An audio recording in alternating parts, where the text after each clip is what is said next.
ಶಿವಪ್ಪನು ಹಳ್ಳಿಯೊಬ್ಬ ರೈತನಾಗಿದ್ದ. ಆತನು ತಾನು ಮಾಡಿದ ಜಮೀನಿನಲ್ಲಿ ಬೆಳೆದ ಪಡ್ಡೆಗಳನ್ನು ತಮ್ಮ ಮನೆಗೆ ಅನ್ನವಾಗಿ ತರುವ ಕನಸು ಕಂಡಿದ್ದ. ತಂಗಾಳಿಯ ಜೊತೆಗೆ ಬೆಳೆವ ಭತ್ತದ ಪಟಗಳನ್ನು ನೋಡುವುದು ಆತನ ದಿನನಿತ್ಯದ ಸಂಭ್ರಮವಾಗಿತ್ತು. ಆದರೆ ಪ್ರತೀ ವರ್ಷ ಮುಂಗಾರು ವಿಳಂಬವಾಗುತ್ತಿತ್ತು. ಒಂದಷ್ಟು ವರ್ಷ ಮಳೆ ಕಡಿಮೆ, ಮತ್ತೆ ಕೆಲವೇಳೆ ಹೆಚ್ಚಾಗಿ ಬಂದು ಬೆಳೆ ನೆರೆಹೋಗುತ್ತಿತ್ತು. ಸಾಲ ತೆಗೆದು ಬೀಜ ಹಾಕಿದರೂ ಲಾಭ ಬರುವುದಿಲ್ಲ. ಕುಟುಂಬದ ಖರ್ಚುಗಳು, ಮಕ್ಕಳ ಓದು, ಹೊರೆಗೂ ಹೊರೆ. ಆದರೂ ಆತನೆಂದಿಗೂ ಹಿಮ್ಮೆಟ್ಟಿಲ್ವಿಲ್ಲ. ಬೆಳಿಗ್ಗೆ ನದೀ ತೀರದ ನೀರನ್ನೂ ತಂದು ಬೆಳೆಗೆ ಹಾಕುತ್ತಿದ್ದ. ಒಂದು ವರ್ಷ ಆತನು ಹೊಸತಾಗಿ ಜೈವಿಕ ಕೃಷಿಗೆ ಕೈ ಹಾಕಿದ.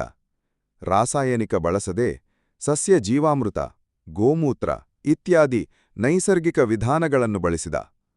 ಜನರು ಪ್ರಥಮದಲ್ಲಿ ಹೀಳ್ತಿದ್ರು, ಆದರೆ ಫಲ ಧೀರವಾಗಿ ಬರುವಂತಾಯಿತು.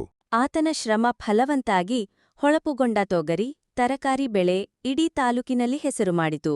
ಪಡಿತರ ಮಾರುಕಟ್ಟೆಯಲ್ಲಿ ಬೇಡಿಕೆಯಾದವು. ಮತ್ತಷ್ಟು ರೈತರು ಕೂಡ ಶಿವಪ್ಪನನ್ನು ನೋಡಿ ಪ್ರೇರಣೆಯಾದರು. ಆತನ ಮಗನು ಕೃಷಿ ವಿಜ್ಞಾನ ಓದಿ ತಂತ್ರಜ್ಞಾನವನ್ನು ಜಮೀನಿಗೆ ತಂದುಕೊಂಡು ಬರತೊಡಗಿದ. ಡ್ರೋನ್ ಬಳಸಿ ಬೆಳೆ ಮೇಲ್ವಿಚಾರಣೆ, ತೇಲುವ ಸಿಂಚನ ಪದ್ಧತಿಗಳು, ಆಲ್ ಮಾಡರ್ನ್ ಟೂಲ್ಸ್. ಇಂದು ಶಿವಪ್ಪನು ತಾನು ಬೆಳೆದ ಕನಸನ್ನು ಬದುಕುತ್ತಿದ್ದಾನೆ. ಅವನ ಕಥೆ ಹಳ್ಳಿಗೆ ಶ್ರಮ, ನಿಷ್ಠೆ ಹಾಗೂ ಹೊಸ ತಂತ್ರಜ್ಞಾನಗಳ ಮಹತ್ವವನ್ನು ಸಾರುವ ಪಾಠವಾಗಿದೆ.